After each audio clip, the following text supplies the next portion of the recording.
With March Madness finally beginning, the world of sports focuses on 64 different colleges, all trying to win a Division I basketball championship. March Madness brings in millions of viewers and millions of dollars in advertisements and sponsorships. With all this money being generated by unpaid student athletes, the topic of whether or not student athletes should be compensated often becomes a hot button issue. I firmly believe that college athletes deserve adequate compensation for their athletic efforts. In a perfect world, athletes would want to participate in their sport simply for a scholarship and for the love of the game. However, when the NCAA produces nearly $11 billion in revenue due to college sports, which is more than the NBA and the NHL, the people that are producing this astronomical amount of money deserve to be compensated. However, this money is simply used to create mega stadiums and salary increases for coaches and administrators. In 2014, the University of Alabama reported $143.4 million in athletic revenues, which is more than all NHL teams and 25 of the 30 NBA teams. None of this money goes to any of Alabama's student athletes, while Alabama's head football coach, Nick Saban, recently signed a contract that will give him $6.9 million. Kareem Abdul-Jabbar, a star for UCLA, was quoted saying, "Despite the hours I put in every day practicing, learning plays, and traveling around the country to play games, and despite the millions of dollars our team generated for UCLA, both in cash and in recruiting students to attend the university, I was always too broke to do much but study, practice, and play." It is completely unfair that the NCAA is making billions of dollars off of these athletes' efforts, while many of these athletes are living in poverty. Without these student athletes, on the field or on the court, the billions of dollars created by collegiate athletics simply wouldn't exist. In addition to the billions of dollars student athletes generate, there is a belief that success in college sports improves the application rates and caliber of students admitted.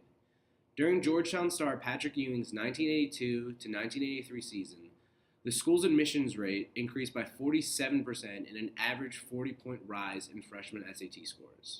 Another reason student athletes should be compensated is because they put their bodies on the line each game they play. Many people remember seeing Kevin Ware break his leg in the 2013 NCAA tournament. Ware luckily healed in 6 months and began practicing, but many players aren't that lucky. It's unfortunately not uncommon for players to become paralyzed by hits or tackles. To make matters worse, if a student athlete can no longer compete due to an injury, they oftentimes lose their scholarship and their chance at an education. The NCAA's catastrophic injury relief only applies when medical expenses exceed $90,000, which often doesn't happen. If a student athlete's medical expenses are only $80,000, the NCAA will not help pay for it, leaving the student with an $80,000 medical bill and a potentially lost scholarship. On average, a full Division I scholarship is $25,000, which seems like a lot of money, but it really only covers the basics. It covers tuition, housing, a meal plan, and multiple $100 textbooks. If players come from a low-income household, they might get a few $100s from Pell Grants, which enable them to occasionally buy real food instead of living off ramen and Hot Pockets. Contrary to what some believe, being a student athlete is a full-time job. A typical Division I college football player devotes 43.3 hours per week, which is 3.3 more hours than a typical American work week. On a typical day, a player will wake up before classes, get a lift or conditioning session in, go to class until 3 or 4 p.m., go to practice, and finally go to a mandatory study hall, which leaves them little time to do anything, especially work a job. So basically, student athletes are working like they have a full-time job, but make $0. This is the most difficult part of the paying student athletes argument. How should we fairly distribute the money? Many people agree that student athletes deserve compensation, but they have no idea how to implement this.